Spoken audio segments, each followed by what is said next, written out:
오늘 우리에게 주시는 하나님의 말씀은 베드로전서 2장 11절에서 12절까지 말씀입니다. 신약성경 380페이지 베드로전서 2장 11절에서 12절까지 말씀, 다 같이 한 목소리로 읽도록 하겠습니다. 베드로전서 2장 11절 12절 말씀 읽겠습니다. 시작. 사랑하는 자들아, 거류민과 나그네 같은 너희를 권하노니 영혼을 거슬러 싸우는 육체의 정욕을 제어하라. 너희가 이방인 중에서 행실을 선하게 가져 너희를 악행한다고 비방하는 자들로 하여금 너희 선한 일을 보고 오시는 날에 하나님께 영광을 돌리게 하려 함이라. 아멘. 여러분, MA 고난을 당해본 적 있으세요? 역으로 쉽게 말하면 억울한 일을 당해보신 적 있으세요? 나름대로 진실하게 또 열심히 제대로 살아간다고 하는데 그것이 뭔가 좀 잘못돼요. 저 사람 나쁘다, 저 사람 악하다, 저 사람 이상하네, 이렇게 하면서 괜히 억울하게 만드는, 그래서 고통을 당하는 그런 상황들을 경험해 보신 적이 있으신지요? 인생을 살다 보면 누구나 다 그런 경험을 할 것 같습니다. 특별히 초대교회 시절 그리스도인들에게는 이것은 굉장히 큰 문제였습니다. 왜냐하면 예수님을 믿는다는 이유만으로 그들은 돌팔매질을 당하는 억울한 상황을 경험했기 때문에 그렇습니다. 그래서 우리가 읽지는 않았지만 2장 19절 본문을 보면 부당하게 고난을 받아도 하나님을 생각함으로 슬픔을 참으면 이는 아름다운 것이다 라고 말씀합니다. 그 시절에 부당한 억울한 그런 고난을 그리스도인들이 많이 당했다라고 말씀하고 있습니다. 그것도 그럴 것이 초대교회 교인들은 정말 하나님 은혜 가운데 예수님을 믿고 진실한 삶을 살기를 원했습니다. 근데 그들이 추구했던 그 신앙 고백이 당시 로마 지하의 생각, 신앙과는 좀 달랐던 것이죠. 당시에는 이게 범신론이라고 그러죠. 신들이 많았어요. 다양하게 많은 신들을 두고 그 중에 황제도 신으로 여겼습니다. 그래서 황제가 우리의 신이다라고 고백하면 그들의 삶에는 어려움이 없었던 것이, 그런데 그리스도인들은 그리스도만이 우리의 유일한 주이십니다, 신이십니다, 이렇게 고백을 하니까 너희는 뭐냐? 너희는 황제를 주로 신으로 인정하지 않는단 말이냐? 라고 하면서 MA 고난을 당해야만 했습니다. 이것은 근원적인 이유이기도 하겠지만 몇 가지 오해를 받는 사실들도 있었습니다. 그리스도인들은 반사회적이라는 평가를 받았어요. 왜냐하면 그리스도인들은 당시에 목욕탕이나 연극장을 가지 않았기 때문에 그렇습니다. 여러분, 로마 시대의 연극장, 로마 시대의 목욕탕이 어땠는지 역사적으로 들어서 아시죠? 그곳은 그야말로 음란의 장소였습니다. 남녀가 함께 들어가서 그곳에서 음란한 짓을 하는 곳이었죠. 연극을 하면서 성행위를 하면서 그것이 연극이라고 표현하던 그 시절이었습니다. 그것을 보면서 그리스도인들은 저것은 하나님 앞에서 온전치 못하고 바른 삶이 되지 못한다. 그러면 우리는 그러한 모습을 거부한다고 해서 목욕탕이나 연극장을 가지 않았던 것이죠. 그랬더니 너희들은 왜 우리가 좋아하는, 어울리는 그곳을 싫어하느냐, 왜 반대하느냐 하면서 너희들은 참 반사회적이구나 라고 낙인을 찍어버렸던 것이죠. 근데 또 억울하게도 그리스도인들은 좀 여러 가지 오해를 받게 됐어요. 교회사적으로 나타난 한 형태인데요. 그리스도인들이 마치 식인종, 사람의 살과 피를 먹고 마신다라는 오해를 받았어요. 그러니까 인육한다라는 오해를 받았어요. 왜 오해가 생겼을까요? 성찬식 때문에. 그래서 당시 그리스도인은 핍박을 받으니까 지하교회에 숨어들어서 몰래 같이 예배를 드리고 성찬식을 하는데 그들은 살과 피를 먹고 마신다더라 이런 소문이 퍼지니까 야, 저 식인종들이구나 이러면서 오해를 받기도 했고, 또 그리스도인들은 근친 상간을 한다는 오해를 받기도 했습니다.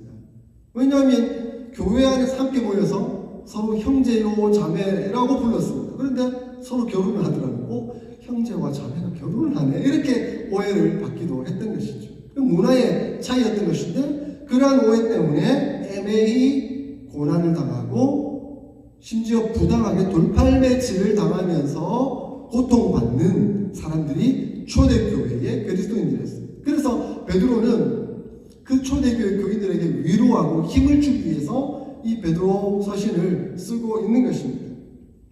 특별히 이러한 고난과 어려움을 당하는 상황 속에서 너희가 누구인지를 분명히 기억해야 한다. 너희의 정체성이 무엇인지를 파악하고 있어야 한다라는 것을 가르쳐 줍니다. 우리가 읽지는 않았지만 여러분 너무나 잘 아시는 2장 9절 아시죠? 너희는 택하신 족속이요 왕같은 제사장이요 거룩한 나라요 하나님의 소유된 백성이니 이는 너희를 어두운 데서 불러내어 그의 기이한 빛에 들어가게 하신 하나님의 아름다운 덕을 선전하게 하는 자이다라고 말씀하고 있습니다. 저는 이거를 구약적 배경에서 이제 신약으로 넘어오면서 그 그리스도라는 뜻, 기름 부음을 받았던 그 삼중직을 이 안에 사도 베드로는 다 표현하고 있다고 생각합니다. 여러분 구약 시대에 기름 부음을 받았던 세 가지 직분이 있었습니다. 어떤 직분이지요? 왕과 제사장과 선지자 역할을 하는 거죠. 이 사람들은 기름 부음을 받고 하나님의 대리자의 역할을 했습니다.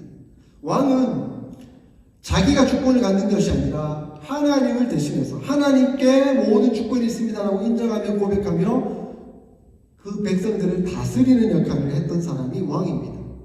제사장은 사람을 대신해서 하나님 앞에 서는 사람이었습니다. 인간의 연약한 죄를 하나님 앞에서 용서받도록 하나님 앞에 서는 사람, 그 역할을 했던 사람이 제사장이었다. 선지자는 반대로 하나님을 대신해서 사람 앞에 서는 사람이었죠. 하나님의 말씀을 들고 교훈하며 경책하며 하나님 앞에서 바로 살아갈 수 있도록 하기 위해서 선지자가 있었던 것입니다. 근데 이 왕과 제사장과 선지자 역할, 이 삼중직을 통합하신 분이 계세요. 그분이 바로 우리 주 예수 그리스도이십니다. 우리 주 예수 그리스도는 왕이요 제사장이요 선지자이십니다. 그런데 이 예수님께서 그 사역을 마치시고 십자가에 박혀 죽으시고 부활하신 후에 승천하시고 난 후에 성령을 보내주시고 우리로 하여금 너희가 왕같은 제사장이요 왕과 제사장이요, 그리고 선지자라는 표현은 구체적으로 나타나 있지는 않지만 그 덕을 선전하는 자, 하나님의 덕을 선전하는 자가 선지자이지 않습니까? 그 선지자 역할을 너희가 감당하는 자이다. 그러므로 너희가 예수님 안에서 왕이요 제사장이요 선지자라는 그 정체성을 잊지 말아야 할 것이다 라고 말씀해 주고 있습니다. 여러분 기억하십시오. 애매히 고난당하고 부당하게 고통을 당하는 우리라 할지라도 우리는 하나님 앞에서 왕이요 제사장이요 선지자입니다. 그 역할을 충실히 감당해 나가야 하는 것이죠. 이러한 정체성을 가지고 살아간다면 우리가 이 애매히 고난을 당하는 시대 속에서 사회 속에서 승리하며 살아갈 수 있다라고 사도 베드로는 권면하고 있는 것입니다. 그래서 사도 베드로는 특별히 우리에게 우리가 하나님의 백성이므로 이 땅에 살아가는 그 삶의 이유는 좀 다른 곳에 있다, 다른 목적이 있다 라고 말씀합니다. 그래서 비유적으로 이 땅에서의 우리 삶은 나그네이고 거류민이다 라고 우리 읽었던 11절에 표현하고 있습니다. 나그네는 어떤 사람입니까? 이국에서 사는 사람, 낯선 땅에서 잠시 머무는 사람이고, 거류민은 외국 땅에서 영구적으로 거주하는 것이 아니라 잠시 동안만 체류하며 방문하는 어떤 손님, 객의 객을 의미하는 것이죠. 그래서 다시 본향으로 돌아갈 사람을 말씀하고 있는 것이죠. 우리는 바로 그러한 사람입니다. 우리는 왕이요 제사장이요 선지자이지만 이 세상에서는 나그네요 거류민입니다.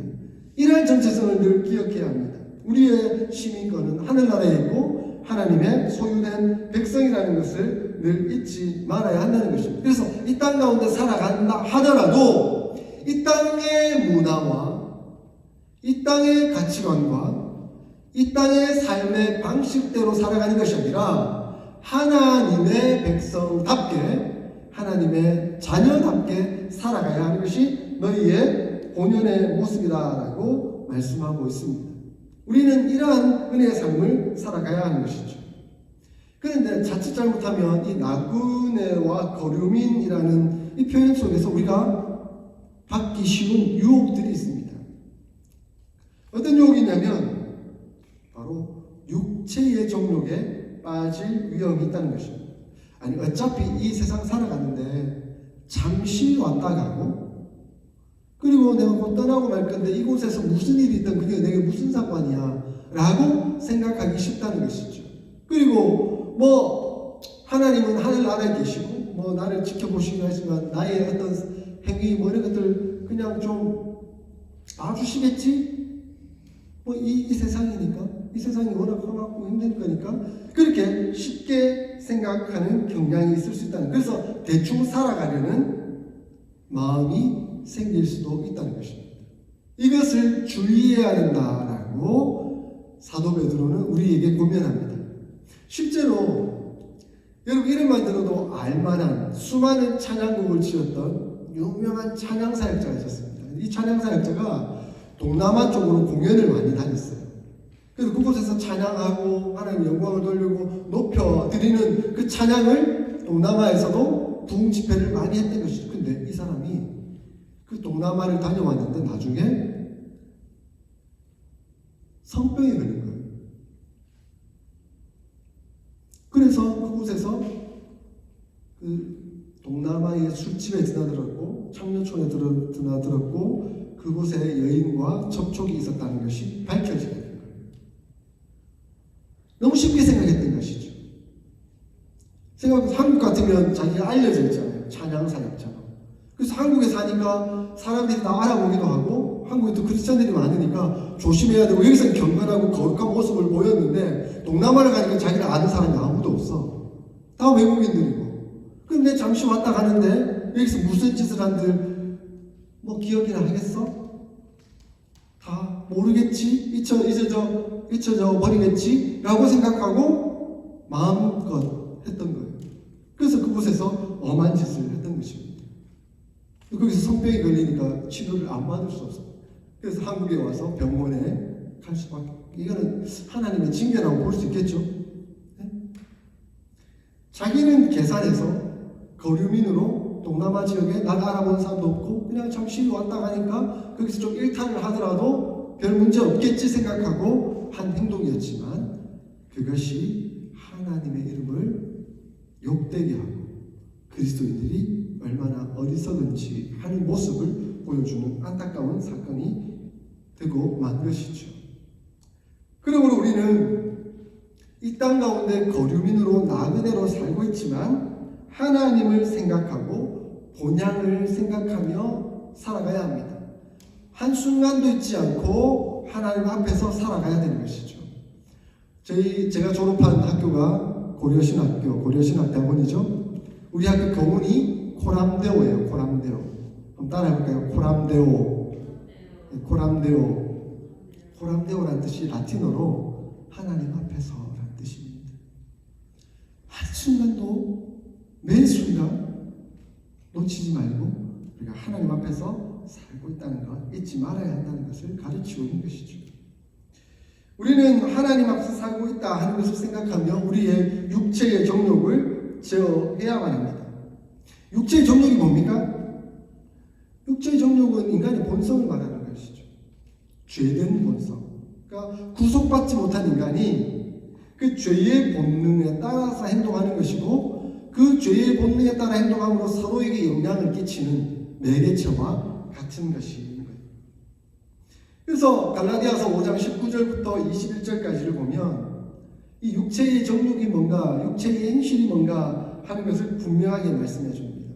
제가 좀 쉽게 표준 세번역으로 읽어드리겠습니다.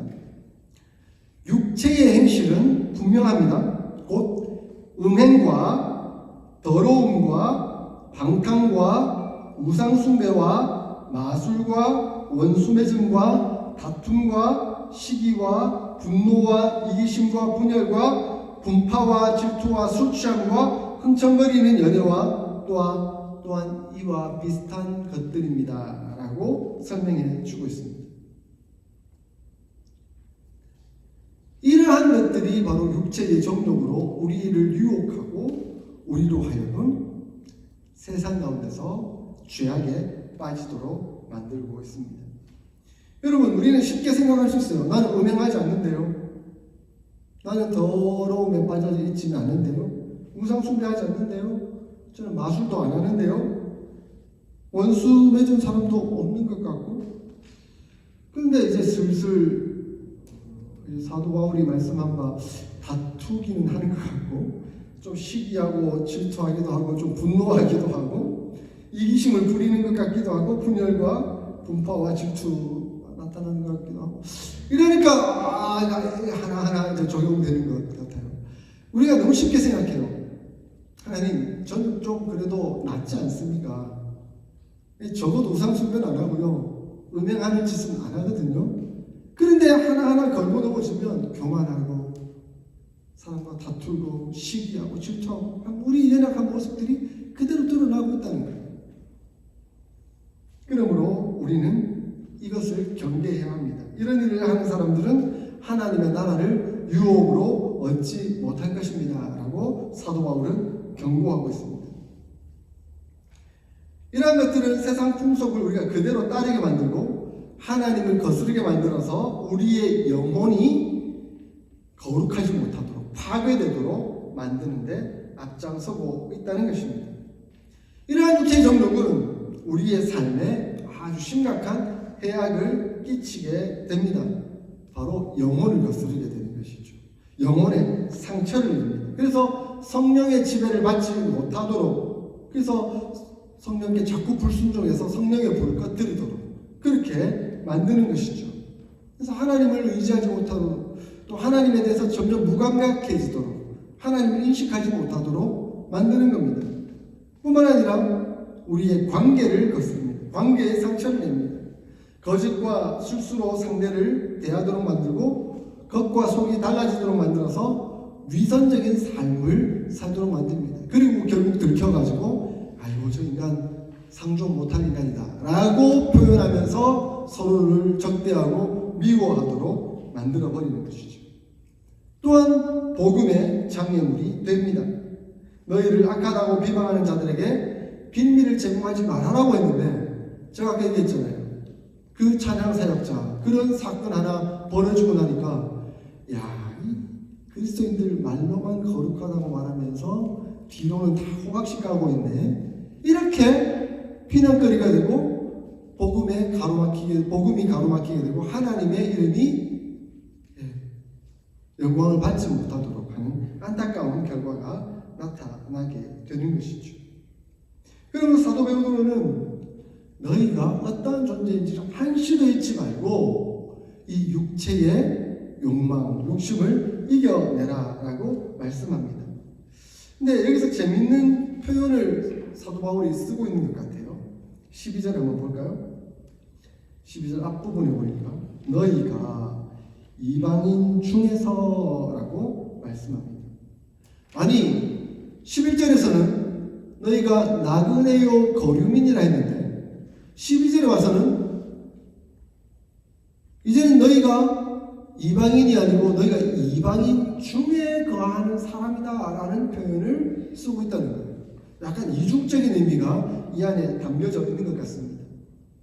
그러니까 너희들은 이 세상에 사는 여러 존재들 가운데는 이방인이지만 역으로 하나님 나라의 측면에서 보면 너희들은 하나님의 백성이고 예수님을 믿지 않는 다른 사람들이 곧 이방인이다 라고 표현하고 있는 겁니다. 그러므로 너희들은 주인의식을 가져야 한다. 이 세상을 살고 있지만 이 세상에 속하지 아니하고 하나님 나라에 속한 자로서 하나님 나라의 주권자, 하나님 백성으로서의 그 정체성을 가지고 살아가야 한다라는 것을 말씀합니다. 본향을 향해 가는 하나님의 백성은 이 세상의 이방인, 곧 영적으로 신앙적으로 이방인, 이교도, 하나님 믿지 않는 거부하는 사람들에게 함께 속해 살고 있지만 그들에게 섞여 살아가고 있는 사람이 아니라는 것을 분명하게 하고 있습니다.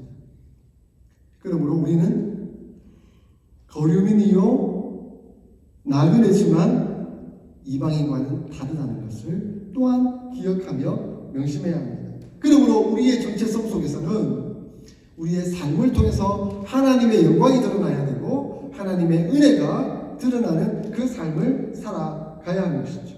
그래서 사도 베드로는 너희의 선한 행실로 말미암아 악행한다고 비방하는 자들로부터 하나님의 선한 일을 보여줌으로 말미암아 하나님의 영광이 드러나도록 만들어야 된다라고 말씀합니다. 여러분은 빛이요 소금입니다. 예수님께서 그렇게 말씀하셨죠. 그래서 마태복음 5장 그곳에서 너희는 세상의 소금이요 빛이라 라고 말씀하시고 난 다음에 예수님이 이렇게 말씀하셨어요. 너희는 세상의 빛이라. 산 위에 있는 동네가 숨겨지지 못할 것이요 사람이 등불을 켜서 말 아래 두지 아니하고 등경 위에 두나니 이러므로 집안 모든 사람에게 비치느니라. 이같이 너희 빛이 사람 앞에 비치게 하여 그들로 너희 착한 행실을 보고 하늘에 계신 너희 아버지께 영광을 돌리게 하라 라고 말씀하셨습니다. 사랑하는 성도 여러분, 여러분은 세상의 빛입니다. 우리 서로를 보면서 여러분은 세상의 빛입니다 한번 말씀해 볼까요? 참 부족하고 연약해도 우리는 우리 스스로 빛을 내는 태양은 아니지만 태양 대신 예수 그리스도의 빛을 우리가 빛조 반사함으로 보여줄 수 있는 달과 같은 그런 역할을 하는 사람들인 것이죠. 그래서 세상을 밝게 만들고 진실하게 만들며 정의롭게 만드는 존재입니다. 이 빛은 숨길 수가 없습니다. 이 빛은 반드시 드러나게 되어 있습니다. 그러므로 우리는 빛된 삶을 살아가야 합니다. 자, 이러한 빛된 삶을 살아가는 방법이 바로 육체의 정욕을 제어하는 방법입니다. 이러한 빛된 삶을 살아가는 가장 중요한 역할이 뭐냐면 예수님의 말씀에 순종하는 거예요. 말씀을 읽고 묵상하고 배워서 그대로 순종하는 삶을 살아가는 겁니다. 그러한 삶을 보여줄 때 세상 사람들 와, 저 사람은 예수님을 믿는 사람이구나. 예수님이 가르친 바대로 순종하며 따르는 사람이구나 라고 인정하게 됩니다. 오늘날 한국교회가 왜 신뢰를 잃어버렸을까요? 왜 신뢰를 상실하게 됐을까요? 설문조사를 보니까 기독교의 비판적인 1순위가 뭐냐면 말과 행실이 다르다는 거예요. 그들은 하나님의 말씀에 입각해서 예수님이 사랑하라 했다, 용서하라 했다, 이해하라 했다 라고 가르치긴 가르치는데 막상 어떤 심각한 문제에 딱 부딪히면 용서하지도 않고 이해하지도 않고 도리어 싸우고 자기 욕심 더 채우고 자기 이기심을 더 욕망으로 보여주는 모습이 드러났기 때문에 이 기독교의 신뢰를 잃어버리게 되었다. 통계적으로 나와 있는 현실입니다. 그러므로 우리는 말씀을 읽고 묵상하고 배워야 하고 가장 중요한 그대로 순종하는 태도를 취해야 하는 것이죠. 사실은 말씀을 읽고 순종하는 게 쉽지 않아요. 얼마나 어려운지 모르겠습니다. 그런데 우리 힘으로는 안 되기에 순종할 수 있도록 도와달라고 요청하는 것이 기도입니다. 기도는 내 욕심 채우기 위한 게 기도가 아니라 하나님 내가 세상에서 잘 되고 뭐 돈 많이 벌고 이렇게 저렇게 해주세요라고 말하는 게 기도가 아니라 내가 하나님의 자녀답게 하나님의 말씀에 순종하며 따를 수 있는 힘과 능력과 용기를 주십시오. 그렇게 하는 것이 기도입니다. 그럴 때 성령 하나님께서 우리에게 능력을 베풀어 주셔서 말씀을 따라 순종할 수 있는 은혜를 베풀어 주시는 것이죠. 그러한 삶을 살아갈 때 우리는 소금과 빛의 역할을 감당하며 살아갈 수가 있는 것입니다. 그러므로 말씀, 주일날 하는 이 예배, 설교도 잘 들어야 될 것이고요. 또한 우리가 지금 성경 읽기, 통독 읽기 하고 있잖아요. 지금 역대상, 역대하, 열왕기서 계속 읽고 있는데 이것을 통해 또 하나님의 말씀을 계속 묵상하며 배우고 또 깨달아 알아가야 합니다. 그리고 끊임없이 기도하며 순종의 결단을 드려야 합니다. 이 순종의 모범을 보여주신 분이 바로 우리 주 예수 그리스도이시지 않습니까? 왜 예수님께서 십자가에 못 박혀 죽으셨습니까? 예수님께서 십자가에 못 박혀 죽으시는 그 일 자체가 사실은 부당한 일입니다. 그분은 죄가 없으셨죠? 그죠? 그런데 죄가 없으신 그분이 왜 사형을 당해야만 했냐는 겁니다. 그것도 절대 로마인에게는 너무 극악하다고 행하지 않는 그 십자가 처형을 그분 스스로가 당해야 했냐는 겁니다. 이것은 너무나 애매히 당하는 고난이고 너무나 부적절한 고통이고 부당한 사형이었습니다. 그런데 예수님은 그것을 거부하지 않으셨습니다. 담담히 그 십자가를 지고 가셨습니다. 그리고 그 십자가를 지심으로 말미암아 이 십자가가 얼마나 하나님 앞에서 부당한 것인가, 인간의 욕망이 큰가 하는 것을 드러내 보이셨던 것이죠. 예수님은 죽음으로써 사랑을 실천하셨고 역설적인 은혜의 면들을 보여주셨던 것이죠. 이것이 바로 예수님의 바로 순종적인 실천적인 모습이었다라고 말씀드릴 수가 있습니다. 예수님께서 말씀하셨죠. 누구든지 나를 따라오려거든 자기를 부인하고 자기 십자가를 지고 나를 따를 것이니라 라고 말씀하셨습니다. 여러분 스스로를 부인하고 계세요? 아니면 잘 알고 계세요? 여러분 십자가를 지고 계세요? 아니면 뭔가 세상적인 영광을 지고 계세요? 그리스도인들은 늘 이것을 질문해보고 그 앞에서 순종하고 있는가 하는 것을 돌아보아야만 합니다. 우리 성경 통독을 통해서 열왕기서 역대기서를 읽고 있지 않습니까? 근데 오늘 아침에도 제가 이제 오늘 본문에 따라서 이제 그 본문을 읽었는데 참 성경에 참 안타까운 사람 한 명이 있어요. 그 사람 이름이 바로 뭐냐면 여로보암. 아니 수많은 왕들이 있는데 그 왕들이 조금 뭐 잘못해가지고 하나님 앞에서 범죄하고 악행을 저지른 악한 왕으로 낙인 찍히면 여로보암의 길로 행하였더라. 여로보암을 따랐더라. 계속 여로보암이 등장해요. 이게 악한 왕의 대명사가 되어버려요. 여로보암. 아니 여로보암 자체는 처음에는 좋은 솔로몬의 건축 담당 감독관이었잖아요. 훌륭한 사람이었습니다. 그런데 그가 솔로몬 왕이 부당하게 징치하는 그것에 대해서 조언을 바른 권면을 드렸을 때 솔로몬이 화를 내고 거기에서 도망을 갈 수밖에 없어요. 애굽으로 망명을 하게 되죠. 근데 나중에 그 아들인 솔로몬의 아들인 르호보암이 왕이 되었을 때 이 르호보암도 잘못 징치를 하죠. 그래서 이스라엘 백성들이 그 하나님의 성전을 짓는 것은 괜찮은데 이 솔로몬의 왕궁을 짓는데 너무 많은 세금을 내고 너무 많은 고통을 당하고 어려움을 겪다 보니까 이제는 우리를 좀 풀어주십시오. 우리가 좀 살 수 있도록 도와주십시오 했더니 르호보암이 아버지가 채찍으로 너희를 다스렸다. 나는 정갈로 너희를 다스리겠다라고 하면서 친구의 말을 듣고 그렇게 고통을 가하게 되죠. 자, 이러한 잘못 범죄로 말미암아 결국 남유다와 북이스라엘로 나눠지게 되죠. 남유다에는 르호보암이 그대로 왕이 있지만 북쪽의 10개 지파는 이 애굽에 망명해 있던 여로보암을 불러서 그들의 왕으로 삼습니다. 여기까지는 이미 하나님이 선지자를 통해서 예언한 내용이기도 합니다. 여로보암이 왕이 되겠다. 그러면 그도 하나님의 예언을 따라 하나님이 원하시는 통치를 해가면 훌륭한 왕으로 인정을 받았을 것입니다. 그런데 그에게도 욕심이 있었죠. 나에게 이 권력이 유지되고 또 이 권력이 더욱더 커지기를 바라는 인간적인 욕심, 육체의 정욕이 그 마음에 사로잡았습니다. 본래 이스라엘 백성들은 하나님께 제사 드리기 위해서 어디로 갑니까?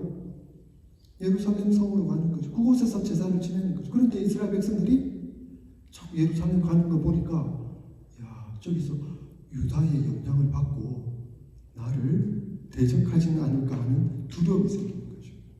그래서 이 여로보암이 예루살렘으로 못 가게 만듭니다. 그럼 제사를 어떻게 지내요?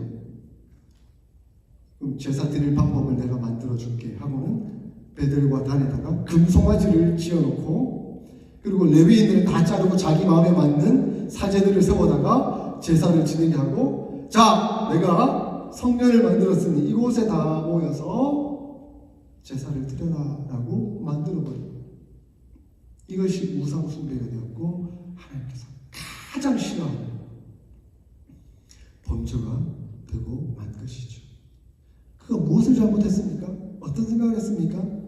그는 하나님을 믿지 않았던 게 아닙니다. 그는 하나님을 믿었고 하나님을 따른다고 생각했습니다. 그런데 자기 권력을 위해서 하나님을 따로 만들어버린 겁니다.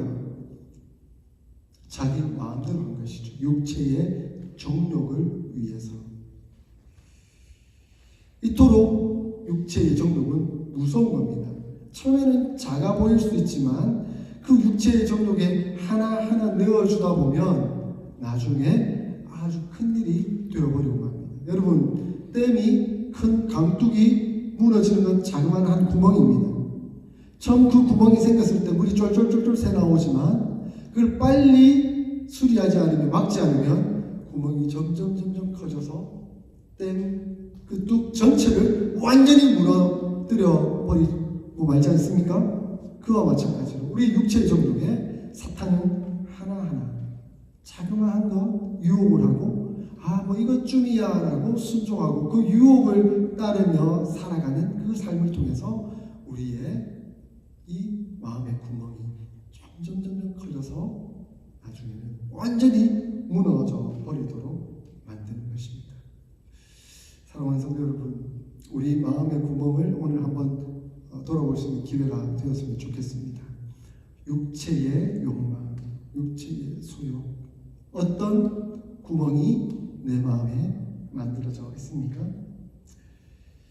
인생의 순례의 여정 속에서 참 쉽지 않은 인생을 살아가죠. 여러 가지 어렵고 힘든 일 많죠.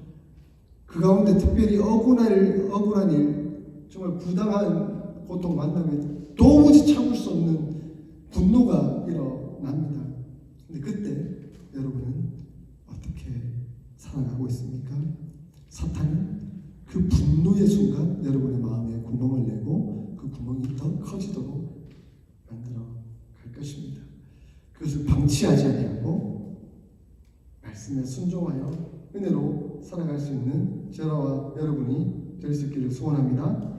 갈라디아서 5장 16절에 너희는 성령을 쫓아 행하라 그리하면 육체의 욕심을 이루지 아니하리라 라고 말씀하셨습니다.